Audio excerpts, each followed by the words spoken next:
right, you guys, welcome back to another episode of Real Housewives of Potomac, season 10, episode 6, and we continue back in Nevis. And the ladies are still at dinner. Jazzy and Kierna are still having their discussion of how to move on and who to apologize for what each other said. So because the two cannot come up with the conclusion on how to forward or how to move on from what each other had said about each other, all the ladies just agreed to have them, sleep on it because tomorrow's the last day and they're going to go to another yacht. And as the dinner is ending, we see that Mr. Sunshine, the owner of the restaurant, comes around with another shot. So as the shots are announced, Giselle announces that these are shady shots. So each shot has a lady's name on it, and Giselle nicknamed them. Of course, she gave Angel one that said Chin Shack, and then she gave Ashley one that says Duchess. But then we move on to Kierna getting her shot, and Kierna was Giselle hater because it came up to the group that Wendy had asked if Kierna, or told Kierna that she knows that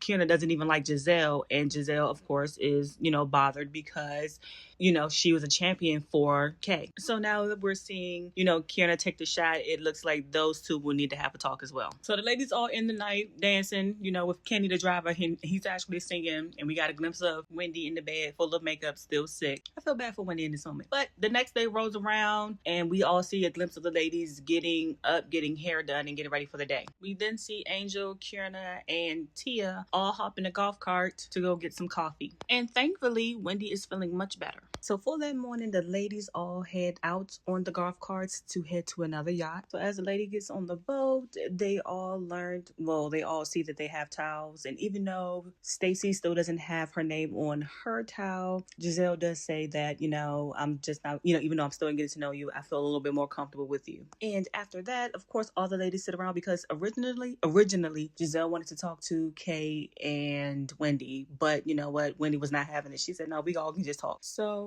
Giselle discusses what happened at the dinner the night before, of how she passed out the shots and how she pretty much just called out what Kierna had said about her, and how, Kierna had, they had expressed that Kierna did not like Giselle. But I feel like, in my honest opinion, don't nobody like Giselle. They just, hang out with her, play nice with her because, she's the one of the OGs of the group, and, they just want to be on her good side so they can get more camera time. So Kay's excuse was that, she was upset with Giselle because Giselle did not call her after the night at the club of the, I guess, that fashion show or whatever Giselle and Ashley had. And after she had got assaulted with, at the club, she was upset that Giselle did not contact her. So of course, at that time, Giselle was going through the, medical issues with her dad, and, she really wasn't in the right headspace. And of course, we all get that Giselle was grieving, probably still is grieving, so she really couldn't be there for Kay. I don't know why Kierna wanted that from her in that moment. She should have just understood. Now, Kay did try to say it wasn't actual hate. It was just that she was mad at her. And Wendy backed that up. Was like, no. That was actual hate. It was just pure hate. And of course, Kay reveals that Wendy called Giselle a snake in the grass. But Wendy was like, but I said that to her face. So the ladies don't end that conversation, not on the kindest note, but you know what? They're going to try to have fun anyway. But in this moment, this is why I like Tia. Because Tia was like, no, we're not about to let this go too far. And so Tia became the mediator after some of the ladies went upstairs. And of course, Angel stayed behind for Kay. But essentially, Tia explained both sides to both of the ladies. And hopefully both of the ladies can kind of agree to disagree, or kind of just calm that down and, work better on their friendship. Now, whether Kierna was listening or not, Tia was right. You can't really expect something or too much from someone who is grieving, who's lost someone very close. And we all know Giselle was a daddy's girl. We all know Giselle loved her dad. And I do feel for Giselle in this moment because, that's hard. So give Giselle a minute. So both of the ladies do come to an agreement. They both, understand each other. Kierna wanted validation for what happened to her at the or whatever, the fashion show event.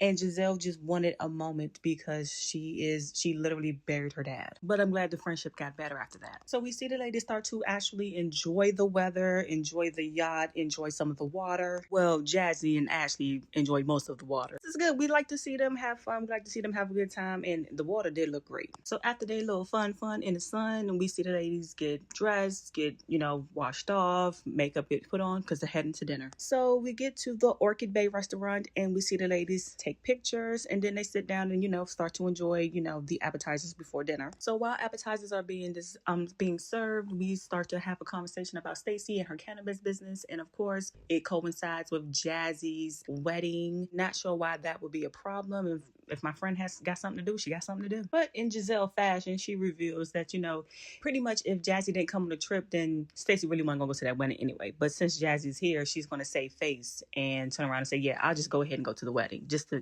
just to look good. And I just would like to say, I am mad at Stacey for making me agree with Giselle in this moment, because that's what it's giving. It's giving you only said yes because Jazzy is here in this moment. So then after that conversation, the catfish incident comes back up again, but not necessarily about Angel. It comes up about Jazzy and Tia.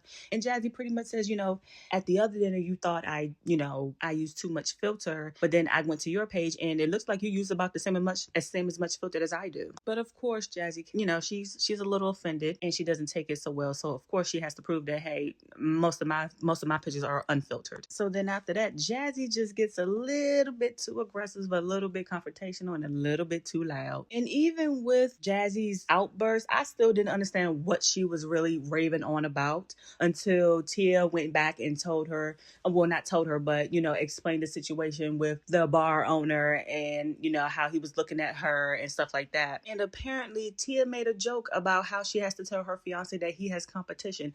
I can understand different culture humor, but that's regular humor to me. It was no reason for Jazzy to really kind of get that loud or pop off or be that upset about a comment like that. Even, you can pick up that's a joke, but I'm not gonna lie. Her fiance and that restaurant owner they favor. They really do. But it did not need to escalate to that point, but I think it kind of hit a sore spot with Jazzy because of, Darius's past infidelities or his indiscretions. So, that may have triggered her in a way, and I think it came out wrong.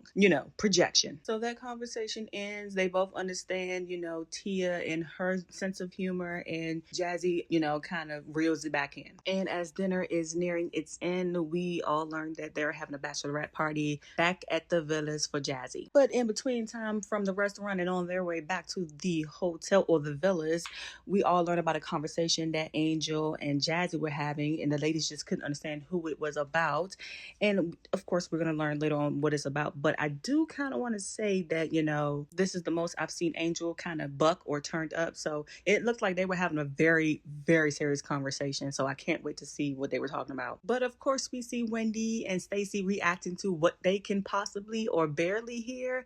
And yes, it does look juicy, because who is Angel calling Snaggletooth and jealous of her? Wait a minute. We see Angel showing Jazzy some pictures, conversation. It's like, okay, yeah, it looks mighty juicy. And apparently what Stacy could muster up was that, somebody was trying to harm Angel's family, or, it was about her and her marriage, and the young lady tried to come in between them with some false allegations. So in the next scene, we see the ladies all getting dolled up. I guess it's called a slutty night. So this is going to be for Jazzy's bachelorette party for the last night in Nevis. Now, before the party, we get a glimpse of Stacy's supposed German sexy look. I mean, I guess over there, that's what they find sexy, but Stacy, baby, no, that's not it, honey. But after a few laughs, both of the ladies do sit down and they both, discuss what Jazzy and Angel was possibly talking about. But the night goes on and we see that Ashley was the first one to arrive to the party. And of course, I think Giselle was actually pretty cute with her outfit. But all the ladies show up in some form of sluttery and they get the party started. Now we see Jazzy arrive late. Well, not late, but she's the last one to the party because, it is her party. And she is, of course, the sluttiest one. It's her bachelorette party. They have the vagina straws. And of course, Jazzy gets her very own penis straw that she has to drink the rest of her drinks out of. Now, as the party is starting to turn up a little bit, we see that Angel, is not really feeling it. And I'm like, Angel, please don't poo-poo on this party. Like whatever conversation you guys had, deal with it when you get back home. Put it behind your mind and just have fun. Have fun. It's been enough arguing. Let's just have fun on the trip. But it looks like Angel kind of perks up and everybody's giving Jazzy a lap dance. And I don't know about nobody else, but it looks like Jazzy and Ashley, they go together real bad. But we all know Ashley's really into this, so it's more fun for Ashley than it is for Jazzy. Now, at some point in time, they actually tie up Jazzy, and no, not Angel. I'm sorry, Ashley. At some point in time, comes out with this bottle of chocolate oil. I guess it's edible, and like I said, Ashley is enjoying this more than everyone else because she gets to lick this off of Jazzy. So after all the licking, the ladies have a little bit more fun. Their little slut night, and this time Stacy's whipping Jazzy because they like the way she bent over. And then again, we see Jazzy getting handcuffed this time by Angel. And now here's my problem, because Angel, you could have said any other kind of crime, but not the crime of you two having that conversation because she has a big mouth. We know, but you could have did something else to keep the party going and to keep the party fun. Now, as Jazzy shows us a little bit of her, flexibility and, brings the handcuffs around to her front, dislocates her shoulder a little bit, the girls did want to know what Angel and Jazzy were talking about. Now, Angel did try to steer it away. I don't know why you brought it up in the first place, but now, of course, the girls want to keep pressing because they want to know what's really going on. So, according to Angel, because the ladies did press on, Angel gives in, and Angel says, somebody emailed Jazzy false information about me, and basically some woman tried to plant that Angel stole money from her current husband. It's all false, and that Jazzy just wanted to make sure that this was a person that she wanted to get to know and not somebody that she's hanging around, I guess, as a wag. That she was good hanging around, the NFL and basketball player women. Now, Angel does go into more detail, and Angel does explain that when she started dating Bobby, a woman that was a part of that, I guess, circle reached out, made friends with her, and then somehow all of Bobby's, I guess, contacts, his agent and, other people that's in his circle contacted him and said that Angel had stolen money from him and that she also tried to trap Bobby with Baby. And of course, when Angel found out that the young lady had did it, of course, Angel, stood up for herself, went at her, not in a nice way, so to speak. So of course that rumor is going around in that circle. It does kind of make Angel look bad. So as the conversation continues, the girls did mention, yes, at least Jazzy brought it to you and not in front of the group. You guys had a private moment. You guys were able to explain and get down to the bottom and the root of this issue. However, Angel is still upset. We see Angel is still very visibly upset, but this happened a long time ago, Angel, and I get it. Somebody's still trying to spread that rumor around. I would be a little upset too, but not that upset because you got Bobby. Y'all are married. Y'all are happy. Y'all are with children. It doesn't really matter at this point no more. So of course, as Angel leaves out, we all know she's getting ready to call Bobby and have that talk with him. But at the same time, the mood of the party went down. I was actually enjoying that party because that's a lot of fun that I haven't seen besides the arguments on the trip. So now as we see Angel outside, upset again on the phone with Bobby, the episode is coming to an end, and I'm feeling like, Wendy, why is she still upset? It was so long ago. But I mean, I get Angel in this moment, but I wouldn't be that upset. I'm upset that you still trying to spread this stuff about me within the circle of, I guess, WAG women or, professional athletes, women's or whatever, but I'm not that upset that the party's over. Now let's keep going because I'm having too much fun. However, the episode ends, and like, comment, subscribe, you guys. Bye.